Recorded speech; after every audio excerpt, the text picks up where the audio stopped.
matinale.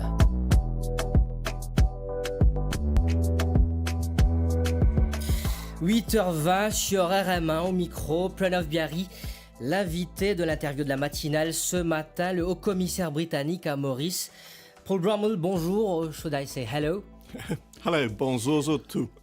Alors je m'adresse à vous les auditeurs, vous l'aurez compris, cette interview aura lieu dans la langue de Shakespeare. Paul Brummel, I think you might have understood what I just said. I know you understand French and I've also seen you speak Mauritian Creole. You just showed us that you know a bit of Creole, but I also know that it would be better for you to communicate in English, especially given that it's your first live interview in Mauritius. You arrived here in July this year, shortly after the Chagos agreement was concluded in May. We're in December 2025, a bit more than 1 year after the UK had announced that it would be returning sovereignty to Mauritius. How do you see this new chapter shaping the relationship between the two countries?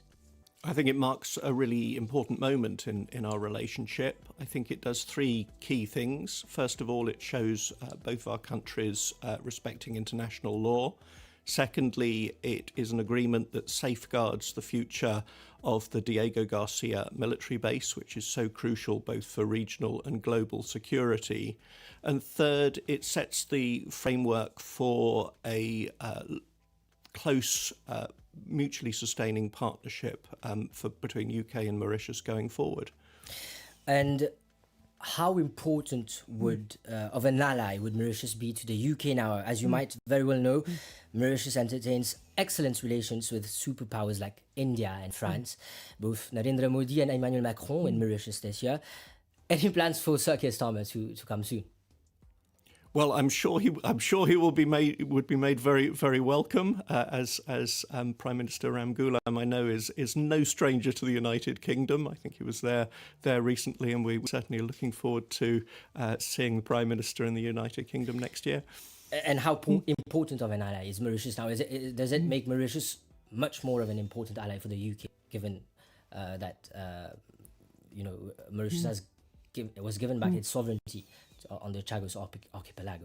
I think right from my arrival, what's really struck me is just how close the UK and Mauritius are. We are close in orientation, we're close partners, close friends. I'm really struck by the fact that almost every Mauritian I meet seems to be either a supporter of Liverpool or Manchester United football clubs, for example. So we're countries that know each other, that have a long tradition of working together, and the signature of the agreement on the Chagos archipelago will only strengthen that. Paul Brummel, I know you took part in early November in the round of discussions in London with the Mauritian Attorney General, Gavin Glover.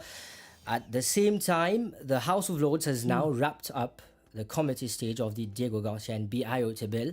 The debates are nearing their end. So my question to you would be, are there still any areas of divergence left between the two governments, and have they been discussed in November?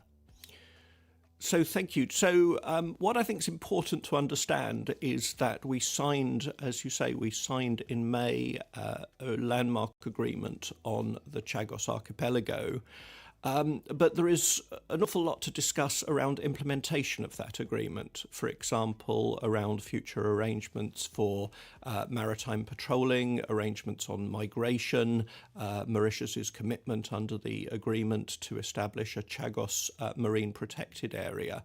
So the purpose of the discussions is to sort through all of these issues which are crucial to implementation. Thus, a delegation from the United Kingdom, led by the UK's chief negotiator, Harriet Matthews, came here to Mauritius in October. As you say, Attorney General Gavin Glover went to the UK in November. I was very pleased to accompany him to take part in those discussions. And there will be further discussions here in Mauritius this month. What I can say is that they are proceeding very warmly. They are proceeding with a great sense of shared purpose between the UK and Mauritius. We know what needs to be done. We're working together to make sure that everything is done and is done in a timely basis. And you said that there will be another round of negotiations this month. So what would they be about? Could you tell us a bit more about? So they're really continuing on this, on the kind of implementation of those areas that need to be sorted out, and there's a whole range of issues, including quite technical but nonetheless really important things. For example, the future of the international agreements to which the UK and Mauritius have signed up, but where there were obligations on the soon-to-be former British Indian Ocean territory, how Mauritius will take on those obligations. So those sort of things just need to be talked through. And like I asked you, are there any areas of divergence or disagreement between the two parties? Is there things that should be discussed even more or in more depth? So as I say, there's an awful lot to discuss, but I would say everything is proceeding smoothly. There's a meeting of minds. There's a lot to work out. A lot of things are quite new to Mauritius. So we're seeing how we can help Mauritius navigate some of those issues. But I'm really confident that we will have everything sorted out by the time of the ratification of the agreement. And the resettlement of the Chagosians on their homeland is a central element of the agreement. How important is this aspect for the British government? So, as you say, the welfare of the Chagosians was really a central feature of the agreement. I think both United Kingdom and Mauritius regret the circumstances of the displacement of the Chagosian people. We want to do right by the Chagosian community. Following the ratification of the agreement, the resettlement of Chagosians will be a matter for Mauritius, but supported by a Chagosian trust fund, which is being set up, which will be financially supported by the United Kingdom. And after December, are there any upcoming round of discussions scheduled in the UK and Mauritius next year? Are there any more rounds of discussions scheduled? Nothing scheduled beyond December. Let's see how we go in December. And the International Relations and Defence Committee is now listening to what the Chagosians have to say about their island. 2 days ago, the Shadow Foreign Secretary Priti Patel has addressed a letter to the committee stating that Mauritian authorities are interfering in the UK's democratic processes through this exercise. Gavin Glover has since denied these accusations. In light of these events, how important would you say this exercise by the International Relations and Defence Committee is? And would you know when the committee's report would be examined in the Parliament, in the House of Lords or House of Commons? So, as you say, the International Relations and Defence Committee has embarked on an exercise with a written survey input to gauge the views of the Chagosian community about the deal. The timetable is theirs, so I'm can't comment. I really don't know the answer on what timetable they have in mind. Although what I would say is actually the window that they set for replies to the questionnaire was quite a tight window. So I think that all suggests that they're looking for a pretty quick result, quick report. Exactly. So exactly. So I think they're looking to do things quickly and in order not to kind of hinder the progress of the bill. And it's very important to get the point of view of the Chagosians, whether they're in Mauritius, the UK or Seychelles. Is that right? So I think yes. I think the committee has certainly opened the survey out to Chagosians wherever they may be. And I would like to talk about Diego Garcia, of course. How does the UK envision cooperation with Mauritius in the context of Diego Garcia's security role in the region, given that the US military base would still exist even after the agreement? Yeah, it's a really key question. Diego Garcia is such an important base, both for regional security and for wider global security. And what the agreement does is that it gives sovereignty to Mauritius, but operational control with the United Kingdom, and our role will be to guarantee the future successful operation of the base. And there is a lot to work with Mauritius, between the UK and Mauritius around that.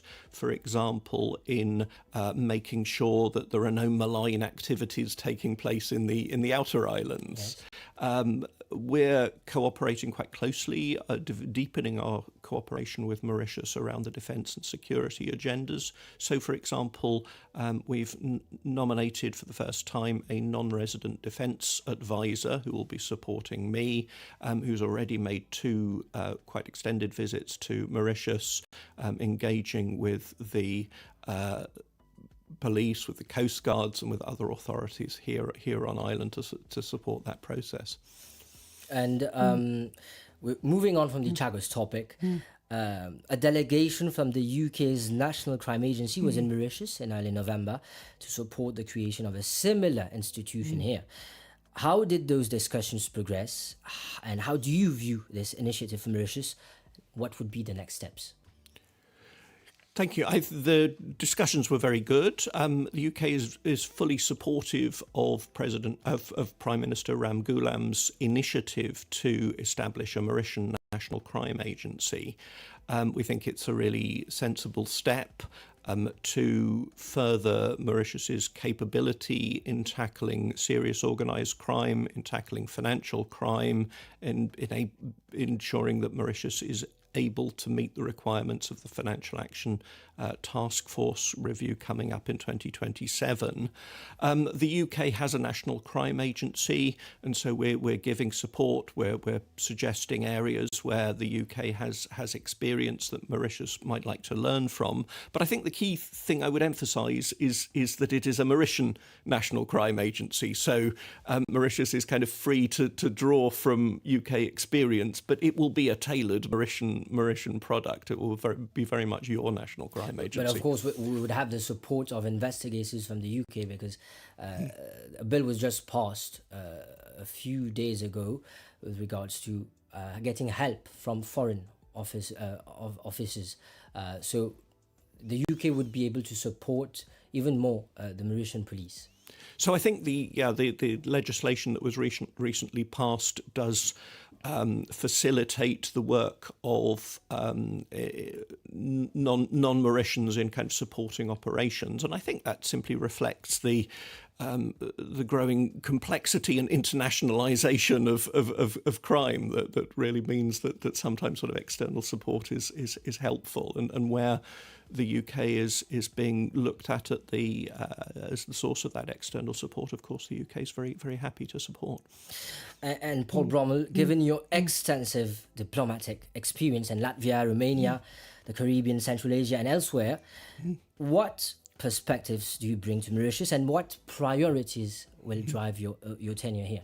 Gosh, extensive diplomatic experience. That always sounds like a kind of nice way of saying extreme old age, but I'm not sure. No, but I have been in the Foreign Office quite a long time, and working in a range of posts, as you say. I think that what I draw from that is actually that at the end of the day, diplomacy is really about people and supporting great people in a whole range of areas working together. I think for my priorities for Mauritius, I think the first we have already outlined, which is supporting the implementation of the Chagos agreement. A lot will flow from that, and I think other key areas are bolstering our trade and investment relationship and really working with Mauritius on the issues that matter. And I'm really pleased that we have very strong teams here in the High Commission, working, for example, with the Finance Ministry on the development of a climate finance unit, building up a blended climate finance facility to support adaptation to the challenges of climate change. We're working very closely on combating illicit finance, combating corruption, supporting the development of your financial services centre here in Mauritius. So we're working very closely on a whole range of areas, and I'm really, really pleased that is developing and that work is building. Paul Brummel, thank you very much for being here in RM1 for what has been your first live interview. Thank you for being us here. La suite, dans un instant, c'est avec Patrice et Sophie. Merci beaucoup.